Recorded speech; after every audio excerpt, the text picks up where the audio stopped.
ناظرین و سامعین، آج ہم کائنات کی اس سعادت مند، خوش بخت اور بختوں والی خاتون حضرت خدیجۃ الکبریٰ رضی اللہ تعالی عنہا کا ذکر کرنے لگے ہیں، جنہیں یہ سعادت نصیب ہوئی کہ وہ اس امت کی امت مصطفیٰ صلی اللہ علیہ وآلہ وسلم کی پہلی ماں ہیں، اور جنہیں سب سے زیادہ آقا علیہ السلام کے ساتھ سنگت اور قربت نصیب ہوئی۔ 25 سال آپ کی مبارک زندگی میں آپ کی زوجہ رہی۔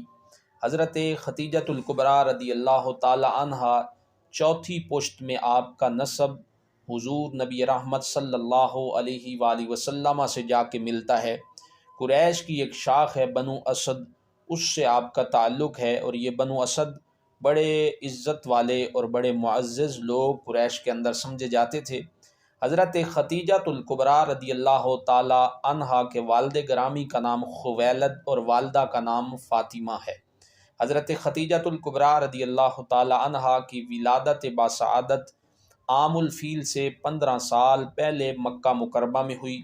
آپ کی کنیت ام القاسم بھی ہے اور آپ کو ام الہند بھی کہا جاتا ہے۔ القابات میں آپ کا بہت مشہور لقب الکبریٰ ہے۔ آپ کو طاہرہ بھی لقب دیا گیا ہے۔ آپ سیدۃ القریش، قریش کی سردارہ کے نام سے بھی جانی جاتی تھی۔ حضرت خدیجۃ الکبریٰ رضی اللہ تعالی عنہا آپ کے جو والد گرامی تھے بہت نامی گرامی تاجر تھے اور بہت وسیع آپ کی تجارت تھی۔ حضرت خدیجۃ الکبریٰ رضی اللہ تعالی عنہا آپ کے والد گرامی جب اس دنیا سے پردہ فرمانے لگے تو اپنی ساری تجارت خدیجۃ الکبریٰ رضی اللہ تعالی عنہا کے نام کیا۔ آپ کی 2 شادیاں پہلے ہو چکی تھی۔ ایک شادی آپ کی ابو ہالہ ہند بن نباش تمیمی سے ہوئی۔ جب یہ فوت ہو گئے ہند بن نباش تمیمی، تو آپ کی پھر دوسری شادی عتیق بن عائد مخزومی، جو قبیلہ مخزوم سے تھے، ان کے ساتھ ہوئی۔ دونوں شوہر جب فوت ہو گئے تو اس کے بعد پھر آپ نے نکاح نہیں کیا، اور آپ اپنا اکثر وقت سین حرم کے اندر گزارا کرتی تھیں۔ شروع سے ہی دور جاہلیت میں ہی آپ بڑی پاک باز با پردہ خاتون تھیں۔ نیک سیرت اور آپ کی نیکی اور آپ کی با پردہ رہنے کی بات دور دور تک پھیلی ہوئی تھی۔ ہر کوئی جانتا تھا کہ آپ جیسی نیک باز خاتون پورے عرب میں کوئی اور نہیں ہے، اس لیے ہر کوئی چاہتا تھا کہ آپ کے ساتھ نکاح کرے، کیونکہ خوبصورتی بھی آپ کے پاس اللہ نے آپ کو بہت عطا فرمائی ہوئی تھی۔ حضرت خدیجۃ الکبریٰ رضی اللہ تعالیٰ عنہ اتنی مالدار تھیں کہ پورے سال میں باقی لوگوں کا قافلہ تجارت کے لیے ایک دفعہ جاتا تھا، حضرت خدیجۃ الکبریٰ رضی اللہ تعالیٰ عنہ کا قافلہ 2 دفعہ جایا کرتا تھا۔ ملک شام میں بھی آپ کی تجارت تھی اور یمن کے اندر بھی آپ کی تجارت تھی۔ حضرت خدیجۃ الکبریٰ رضی اللہ تعالی عنہا جب آپ تجارت فرماتی تھی تو آپ اس کے لیے مختلف بندوں کو، لوگوں کو ہائر کرتی تھیں۔ یہ وہ زمانہ تھا جب نبی مکرم صلی اللہ علیہ وآلہ وسلم کی امانت اور دیانت کا ڈنکا 4 دانگ عالم کے اندر بج رہا تھا کہ آپ امین بھی ہیں، صادق بھی ہیں، حسین بھی ہیں، خوبصورت بھی ہیں۔ کبھی ایک جوان ایسا ہے کہ اس کی زبان سے کبھی جھوٹ نہیں نکلا، اس نے کبھی امانتوں میں خیانت نہیں کی۔ مکہ کے بڑے بڑے لوگ ان کے پاس جا کر امانتیں رکھتے ہیں، ان سے اپنے فیصلے کرواتے ہیں۔ نام نامی اسم گرامی اس کا محمد ہے صلی اللہ علیہ وآلہ وسلم۔ حضرت خدیجۃ الکبریٰ رضی اللہ تعالی عنہا نے جب آپ کی نیک نامی اور آپ کی شہرت کو سنا تو آپ نے اپنے غلام میسرہ سے کہا کہ ان کو بلا کر میرے پاس لے آئیں۔ اس دفعہ جو شام کے اندر میں نے اپنی تجارت کا سامان بھیجنا ہے، وہ میں اس نوجوان کے ساتھ تجارت کا معاہدہ کروں گی، اور میری تجارت کا سامان اور میرا کاروبار یہ سنبھالیں گے۔ اس دفعہ شام کے اندر میرا قافلہ یہ لے کر جائیں گے۔ آقا علیہ السلام کو بلایا گیا، معاہدہ طے پایا گیا، حضور تشریف لے گئے تو میسرہ کو حضرت خدیجۃ الکبریٰ رضی اللہ تعالی عنہا نے بلایا اور کہا کہ میسرہ، تو میرا غلام ہے، لیکن اب اس سفر کے اندر تو نے اس محمد کی غلامی کرنی ہے۔ میسرہ کہنے لگا، بی بی جی میں آپ کی بات کو سمجھا نہیں ہوں۔ تو آپ فرمانے لگی، بات یہ ہے کہ تم نے اب ان کی خدمت بھی کرنی ہے اور ان کے شب و روز کو بھی دیکھنا ہے۔ پھر تم نے آ کر مجھے ایک ایک بات کی رپورٹ دینی ہے، اور اگر تم نے رپورٹ ٹھیک دی تو میں تمہیں آزاد کر دوں گی۔ اب میسرہ حضور کے ساتھ سفر میں تھا۔ سفر شام تک ہوا۔ شام میں تجارت ہو گئی۔ تجارت میں بہت زیادہ نفع ہوا۔ نفع لے کے قافلہ واپس آ گیا مکہ میں۔ آپ صلی اللہ علیہ وآلہ وسلم نے نفع سارا کا سارا میسرہ کو دیا۔ میسرہ نے حضرت خدیجہ کے سامنے ڈھیر لگا دیے۔ اتنا زیادہ نفع ہوا، حضور گھر تشریف لے گئے اور میسرہ ادھر جانے لگا تو حضرت خدیجہ الکبریٰ فرمانے لگی، میسرہ تم نہ جاؤ، ادھر بیٹھو، میں نے تمہارے ذمے جو کام لگایا تھا اس کے متعلق بتاؤ۔ تو میسرہ ایک دم چونک کر کہنے لگا، بی بی جی وہ آپ کیا پوچھتی ہیں؟ میں حیران اس بات پہ ہوں کہ یہ جوان ایسا جوان ہے، اللہ نے اسے اتنی عزت عطا فرمائی ہے کہ لوگ ہمارے مال کی طرف کم دیکھتے تھے، اس کے چہرے کی طرف زیادہ دیکھتے تھے۔ میں نے یہ بھی دیکھا ہے کہ آسمان پر بادل اس پہ سایہ کرتا تھا، اور میں نے یہ بھی دیکھا ہے کہ جب یہ درختوں کے پاس سے اور پہاڑوں اور پتھروں کے پاس سے گزرتے تھے تو درخت، پتھر، پہاڑ اسے سلامیاں دیا کرتے تھے، اس پہ سلامیاں پڑھتے تھے۔ میں نے اس کی بڑی شان دیکھی ہے، بڑا مقام دیکھا ہے، اسے اللہ نے کوئی انوکھی اور وکری ہی شان عطا فرمائی ہے۔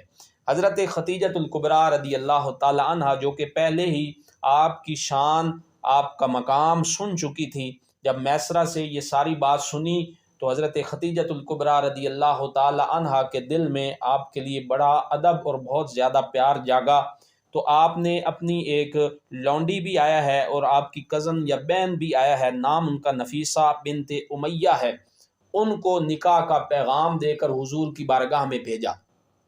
اب یہ جو نفیسہ بنت امیہ ہیں، حضور نبی رحمت صلی اللہ علیہ وآلہ وسلم کی بارگاہ میں نکاح کا پیغام لے کر گئیں، تو حضور نے فرمایا کہ میں نکاح کا پیغام قبول نہیں کر سکتا جب تک میں اپنے چچا حضرت ابو طالب رضی اللہ تعالی عنہ سے مشورہ نہ کر لوں۔ تو حضور نے حضرت ابو طالب رضی اللہ تعالی عنہ سے مشورہ کیا، وہ خوش ہو گئے اور بہت زیادہ خوش ہو گئے، کیونکہ خدیجہ الکبریٰ کی جو عزت ہے، جو نام ہے، جو آپ کی پاک بازی ہے، پاک دامنی ہے، نیک نامی ہے، یہ سب مشہور تھا عرب کے اندر۔ تو کون نہیں چاہتا تھا خدیجہ کے ساتھ نکاح کرنا؟ ہر کوئی آپ کو نکاح کا پیغام بھجواتا تھا، لیکن آپ نے کسی کے نکاح کا پیغام قبول نہیں کیا۔ لیکن حضور نبی رحمت صلی اللہ علیہ وآلہ وسلم وہ ہستی ہیں کہ جنہوں نے خدیجہ کی طرف نکاح کا پیغام نہیں بھجوایا، بلکہ خدیجہ نے خود حضور کی طرف نکاح کا پیغام بھجوایا۔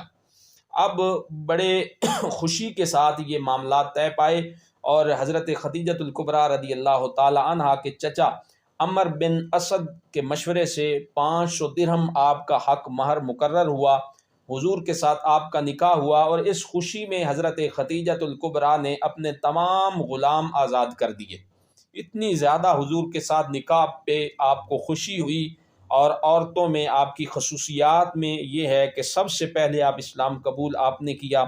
آپ کی زندگی میں جب تک آپ حیات رہیں، حضور نبی رحمت صلی اللہ علیہ وآلہ وسلم نے کسی اور کے ساتھ نکاح نہیں فرمایا، اور تمام اولاد سوائے حضرت ابراہیم کے، حضور کی 4 شہزادیاں، 4 بیٹیاں اور 2 بیٹے حضرت خدیجہ کے بطن اطہر سے اللہ پاک نے حضور کو عطا فرمائے۔ حضرت عائشہ صدیقہ ام المومنین رضی اللہ تعالی عنہا آپ فرماتی ہیں کہ جب حضرت خدیجہ الکبریٰ رضی اللہ تعالی عنہ کا وصال ہو گیا تھا تو حضور آپ کو اکثر یاد فرمایا کرتے تھے، بہت زیادہ یاد فرماتے۔ تو اس وقت ایک دن مجھ سے رہا نہ گیا تو میں نے کہہ دیا کہ حضور وہ ایک ایسی بوڑھی خاتون تھی، اس سے بہتر اور جوان بیویاں اللہ نے آپ کو عطا فرمائی ہیں۔ تو حضرت عائشہ فرماتی ہیں حضور کے چہرہ مبارک پہ غصہ اور جلال آیا، اور حضور نے فرمایا کہ اے عائشہ، یہ میری وہ بیوی ہے کہ اس جیسی اور کوئی میری بیوی نہیں ہو سکتی، کیونکہ جب مجھے سب جھٹلا رہے تھے وہ میری تصدیق کر رہی تھی، جب میرا سب انکار کر رہے تھے وہ مجھ پر ایمان لے آئی، جب مجھے کوئی کچھ نہیں دے رہا تھا اس نے اپنا سارا مال مجھے دے دیا، اور اللہ نے ان کے شکم سے مجھے اولاد بھی عطا فرمائی۔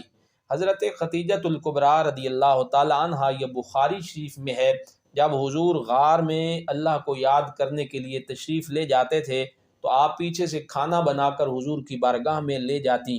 ایک دن آپ کھانا لے کر جا رہی تھیں، اللہ پاک کو ادا اتنی پسند آئی کہ جبریل امین کو حضور کی بارگاہ میں بھیجا کہ جاؤ جبریل، میرا سلام میرے محبوب کو بھی دے کے آؤ، اور ساتھ یہ بھی کہہ کے آؤ کہ اے اللہ کے محبوب، رب یہ فرما رہا ہے کہ ختیجہ آپ کے پاس آ رہی ہے، جب ختیجہ آپ کے پاس آ جائے تو ختیجہ کو اس کے رب کا سلام دے دینا۔ اب ختیجہ کو اللہ نے بھی سلام کہا ہے، اور ساتھ روایات میں آتا ہے جبریل فرمانے لگے حضور جہاں آپ نے رب کا سلام دینا ہے وہیں میں جبریل کا بھی ساتھ سلام دے دیجیے گا۔ حضرت ختیجہ الکبریٰ رضی اللہ تعالی عنہا بہت زیادہ نیک اور بڑی سخاوت والی خاتون تھی۔ ایک دفعہ حلیمہ سعدیہ رضی اللہ تعالیٰ عنہ جو حضور کی دائیہ بھی رہی ہیں، ان کے پاس قحط پڑ گیا، ان کے مال مویشی فوت ہو گئے، تو حضرت حلیمہ سعدیہ کو 40 بکریاں اور ایک اونٹ حضرت ختیجہ الکبریٰ نے تحفے میں دیا۔ حضرت ختیجہ الکبریٰ رضی اللہ تعالی عنہا کا جب وصال ہوا تو اس سال کو حضور نے عام الحزن، غم والا سال قرار دیا۔ 25 سال آپ کی رشتے کے اندر آپ کے ساتھ حضرت ختیجہ الکبریٰ رضی اللہ تعالی عنہا زوجیت میں رہیں۔ اعلان نبوت کے 10ویں سال 10 رمضان المبارک مکہ مکرمہ میں آپ کا وصال ہوا، اور جنت المعلیٰ کے قبرستان میں آپ دفن ہوئی۔ نبی مکرم صلی اللہ علیہ وآلہ وسلم نے آپ کی قبر مبارک میں حضور خود داخل ہوئے اور آپ کے لیے دعائے خیر فرمائی، کیونکہ اس وقت تک نماز جنازہ ابھی تک مشروع نہیں ہوئی تھی، ابھی تک شریعت میں نماز جنازہ واجب اور فرض نہیں ہوئی تھی۔ اور اس وقت جب آپ کا وصال ظاہری ہوا تو آپ کی عمر مبارک 65 سال تھی۔ کریم آقا علیہ السلام کو اتنا زیادہ پیار تھا حضرت ختیجہ کے ساتھ کہ بعد میں حضور انہیں بڑا یاد فرمایا کرتے تھے۔ ایک دفعہ ان کی بہن حضرت حالہ بنت خویلد جن کا نام آتا ہے، وہ حضور کو مدینہ شریف میں ملنے کے لیے آئیں تو وہ باہر سے بولیں تو ان کی آواز بہت زیادہ ملتی جلتی تھی حضرت ختیجہ کے ساتھ۔ تو حضرت عائشہ صدیقہ رضی اللہ تعالی عنہ فرماتی ہیں کہ حضور جلدی جلدی چارپائی سے جہاں حضور تشریف فرما تھے وہاں سے اٹھے اور دوڑ کے دروازے پہ آئے تو دیکھا تو وہ حالہ تھی، تو حضور فرمانے لگے او آپ تو حالہ ہیں، میں سمجھا کہ میری ختیجہ آ گئی ہے۔ آپ فرماتی ہیں حضرت عائشہ کہ ایک بوڑھی خاتون ہمارے گھر میں آئی تو آقا علیہ السلام ان کے ساتھ تشریف فرما ہوئے، بڑی دیر تک حضور ان کی باتیں سنتے رہے، گردن جھکا کے بیٹھے رہے۔ جب وہ چلی گئی تو مجھے اس بوڑھی خاتون پہ رشک آ رہا تھا، تو آپ فرماتی ہیں میں نے حضور سے پوچھا کہ حضور یہ خاتون کون تھیں؟ تو حضور فرمانے لگے یہ میری ختیجہ کی دوست تھی، مکہ میں ہمارے گھر میں آیا کرتی تھی۔ تو ختیجہ کی دوست جو تھی ان کے ساتھ حضور اتنا ادب کا معاملہ فرما رہے ہیں، تو حضرت ختیجہ الکبریٰ رضی اللہ تعالیٰ عنہ کتنی خوش بخت اور سعادت مند خاتون تھیں جن کے ساتھ حضور اتنا زیادہ پیار فرماتے۔ جب تک زندہ رہیں حضور نے اور شادی نہیں کی، آپ کے دنیا کے جانے کے بعد بھی حضور آپ سے بڑا پیار فرماتے رہے اور آپ کو بہت زیادہ یاد فرماتے تھے، اور گھر میں جب کبھی جانور ذبح فرماتے تو گوشت کا حصہ حضرت ختیجہ الکبریٰ رضی اللہ تعالی عنہا کی سہیلیوں کو حضور بھجوایا کرتے تھے۔ اللہ تعالیٰ حضرت ختیجہ الکبریٰ رضی اللہ تعالی عنہا کے درجات کو بلند فرمائے، اور آپ کی سیرت مبارکہ ہماری ماؤں بہنوں کو بھی اس سیرت مبارکہ پہ عمل کرنے کی توفیق عطا فرمائے۔ وآخر دعوانا ان الحمد للہ رب العالمین۔